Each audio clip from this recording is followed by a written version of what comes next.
Right now you can see question B. ASCII code for 0 is a binary value. That's the ASCII equivalent binary value. What they want us to do is to convert that into actual binary value. Right?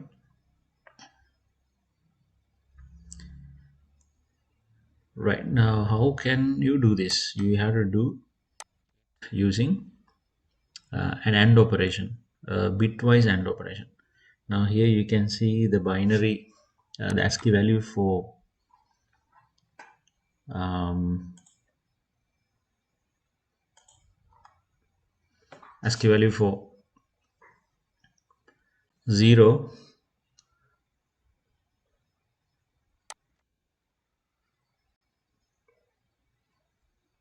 ASCII value for 0 is 48, and if you convert this into binary, this is the value you get, and you can check whether this is 48 by converting into denary. You can see this 116 and 132, that is 48, right? But the actual binary value is not this. This is the binary equivalent of the ASCII value 48.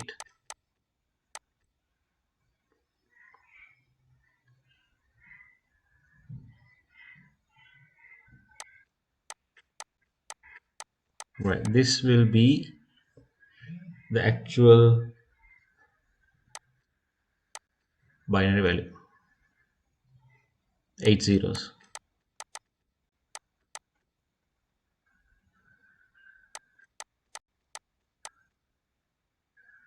Okay, so what we are going to do is we are going to use the bitwise AND operation and convert that binary equivalent of the ASCII value to actual binary value.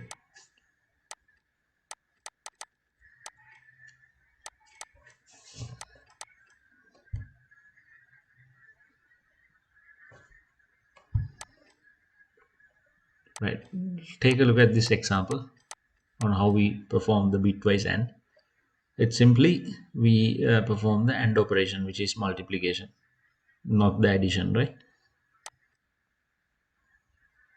It's not the normal addition, it is the AND operation. So if it is 0 1, 0 into 1 it will be 0, 1 into 0 will be 0, 0 into 0 will be 0, and 1 into 1 will be 1 in AND operation.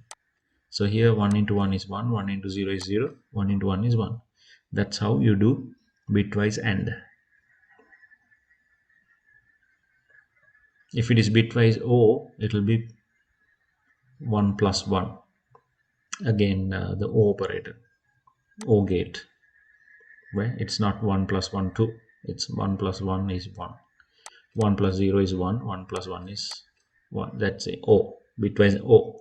This is bitwise AND.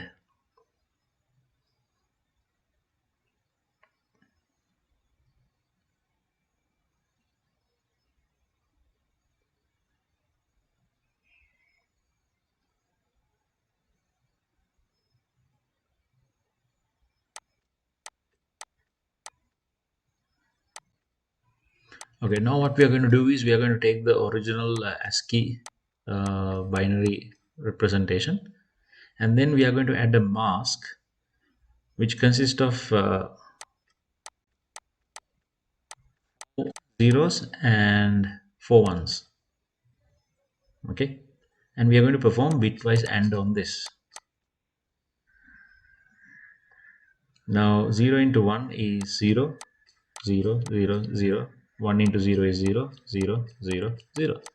Now you can see we have got the actual binary representation of 0.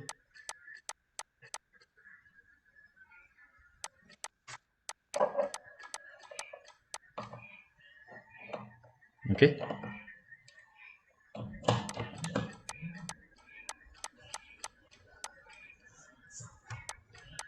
right, this is showing on 1 how we get the actual binary representation of 1. So you can see again by adding the mask 000 and 1111, we get actual binary representation of 1. Okay, now if you take this question here, write an assembly code instruction to convert a 2-digit. Well, before that, they want us to write an AND operation and instruction for the above.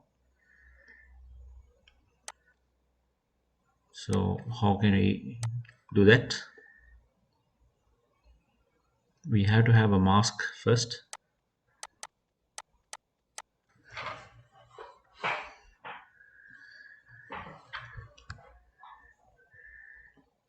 This bitwise AND will be done on the accumulator value.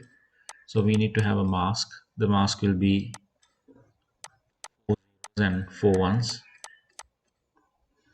And now we perform the bitwise AND.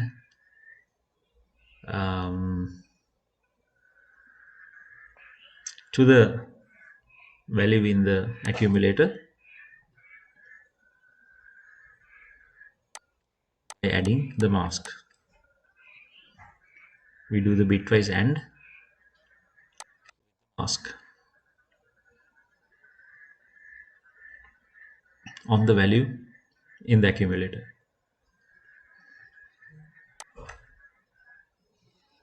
Okay, so hope it is clear for you.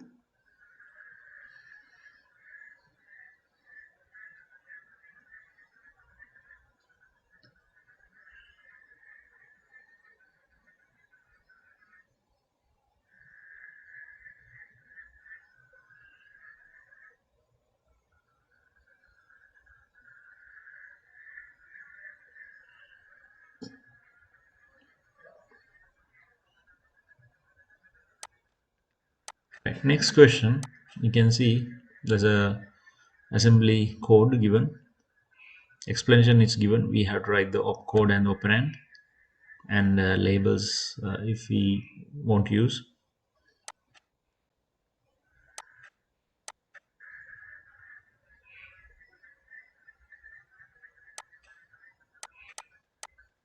Now let's check the question. Write the assembly code instruction to convert a 2-digit number at the keyboard to its BCD representation. Store the result in the memory location labeled result. Okay, you know in BCD we represent binary numbers using 4 bits. Right. So if you take 1 and 5, you can see the 5 is represented like that, 0101, and 1 will be 0001. Okay, so the first thing we have to do is input the first digit.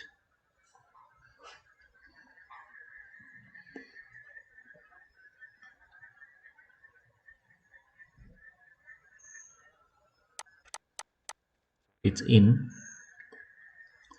and then it comes as,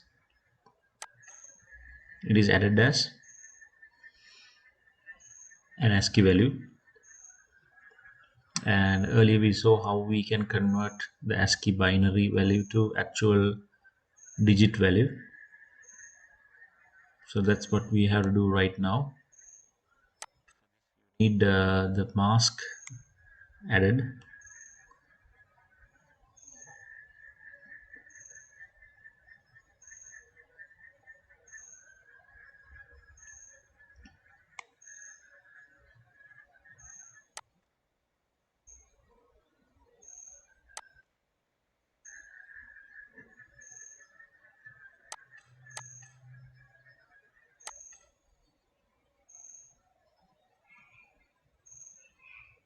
Okay, let's fill the mask 00001111, and now we are going to perform the AND bitwise AND operation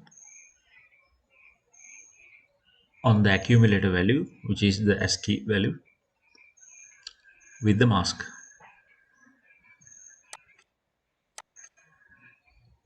to convert to the actual digit value.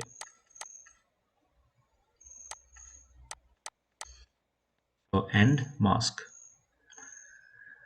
Then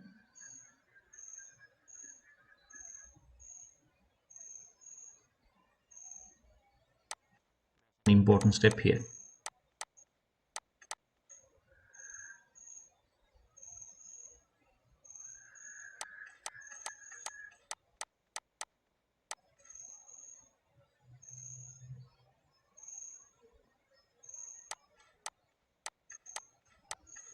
Now what you see here is converting the ASCII 1 to actual 1. Okay, and when you do that, you see the BCD representation is actually on the first 4 bits, or the first nibble, right?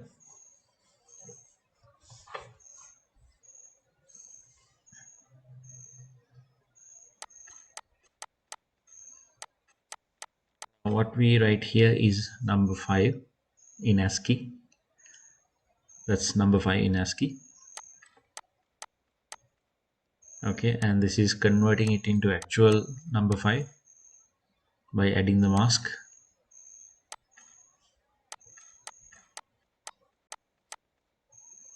Right, and now if you join these two, right, if you join these two as it is, what will happen is the answer will be wrong, because we want 1 and 5, but this addition is not giving that. Okay,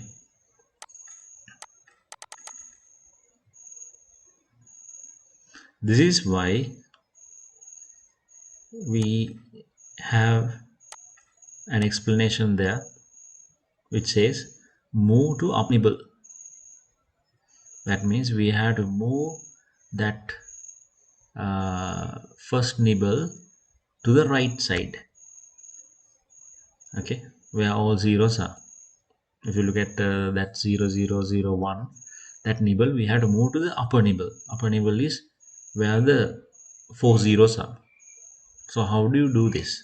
So moving these bits to the left is called shift, is shifting. Now after shifting, that's how it would look like, right? And the right side has to be filled with zeros.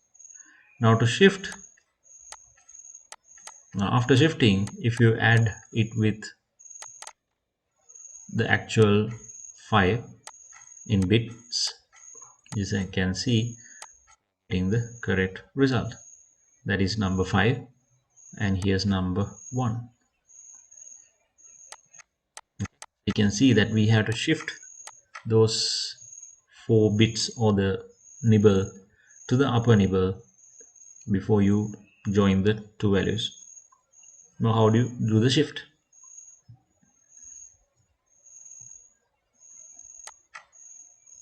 Yeah, that's what we have to do. We have to shift the bits to the left, and when you shift the bits to the left, the right side will be filled with zeros. To do this, there's a command called LSL, and the number of bits. Bits in the accumulator are shifted n places to the left. Zeros are introduced on the right hand side. So here we need to use LSL and 4, because we are shifting 4 bits to the left.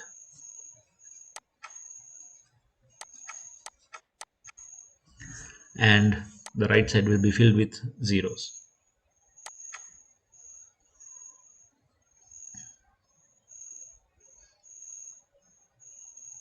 And after that, we need to store the value in the result.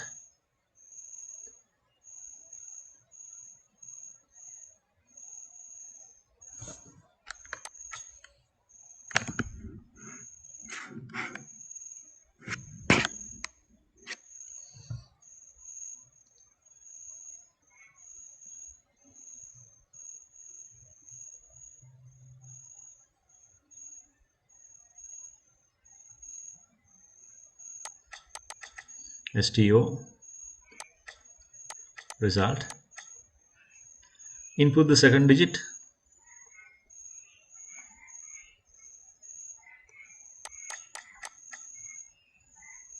Convert ASCII to its digit value. Yes. So it's AND operation again with the mask. Combine the two values, that is adding both of them. So you can add the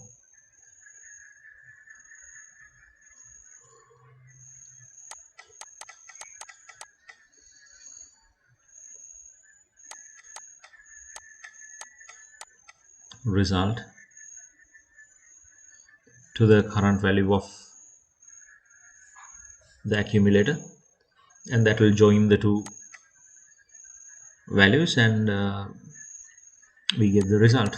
The result is the BCD representation, which will be stored again in the result, and then that's the end of the program. So hope it's clear for you.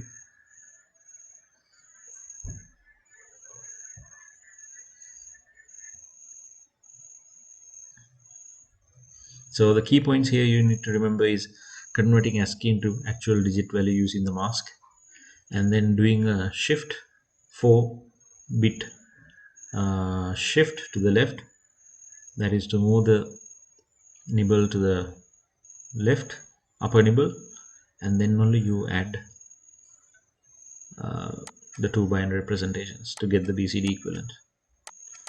Let's look at the next one. So the instruction set is given. A given processor has one general purpose register, the accumulator, one index register. Part of the instruction set is given. This time we are going to use IX, which is the the index register, which is useful to look at the memory locations. Write an assembly language program that takes a sequence of characters as input from the keyboard and stores each character in successive locations, contiguous memory locations, right? Starting from the location labeled string. Input ends when the input character exclamation mark is entered. Right, so the index register will keep track of the memory locations. So the starting memory location plus 0 will be the starting location. Starting location plus 1 will be the next contiguous memory location. Starting location plus 2 will be the next contiguous location. So that's how the index register is going to control the memory location, right? So first we use LDR, that is to set 0 to the index register. So that will load 0 into the index register, LDR, and then we have to input the character. So it at string modified by the index register, modified by this index register.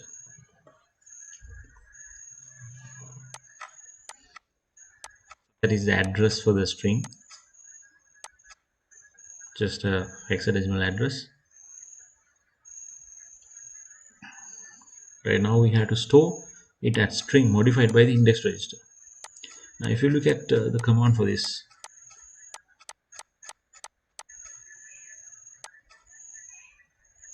you can see it's called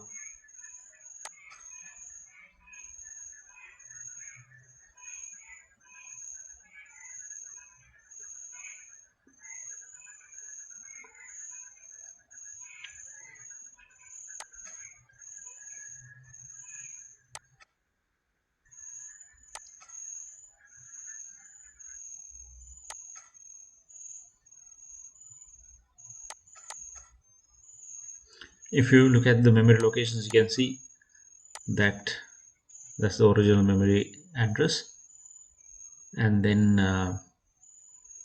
the contiguous memory locations will be accessed through the index.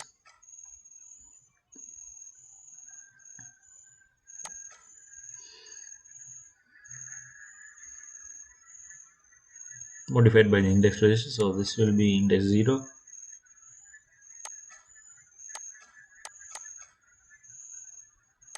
That's index 1.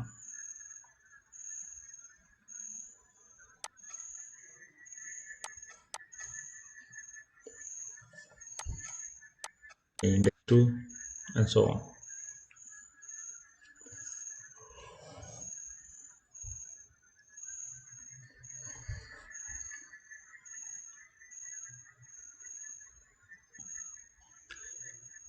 Store it at string modified by the index register.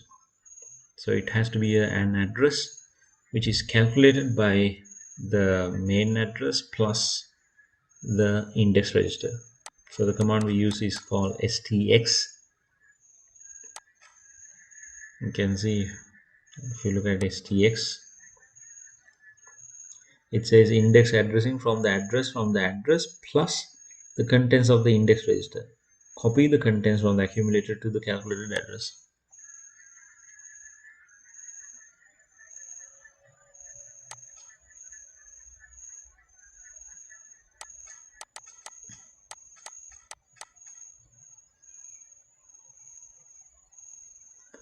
Yeah, so when you say stx string, it will take the string address plus the index register, and then address will be recalculated, so it will store in the first location.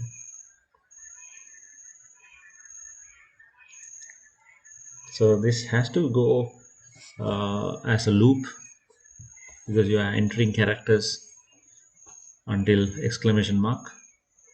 Increment the index register. So now we have to increment the index register. So we use inc and ix, because we are incrementing the index register. Otherwise we'll be incrementing the accumulator, but this time it's index register. Is the character exclamation mark. So we do a comparison cmp, and we need to look at the ASCII value for the exclamation mark, which is 33. So we compare whether it is 33, and if it is no, you have to jump to where it loops. So I need to have a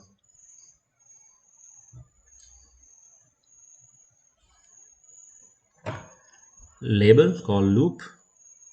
So it's going to loop from where we input characters. So that's where the loop is.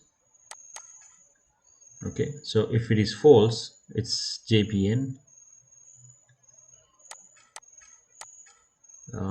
We are going to jump to loop, and if not, we are going to end it. That's it. So I hope you understood it. The key points here is using the index register, and that is used to control the contiguous memory locations. And stx has to be used because it's a the address is recalculated using the main address and the index register by adding the main address to the index register.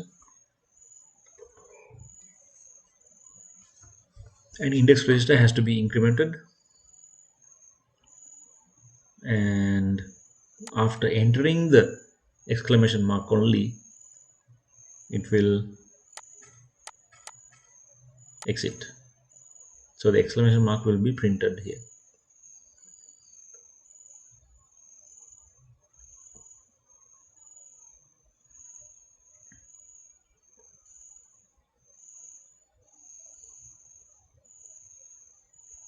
Printed in the sense saved. Exclamation mark will be saved. Okay, because you can see that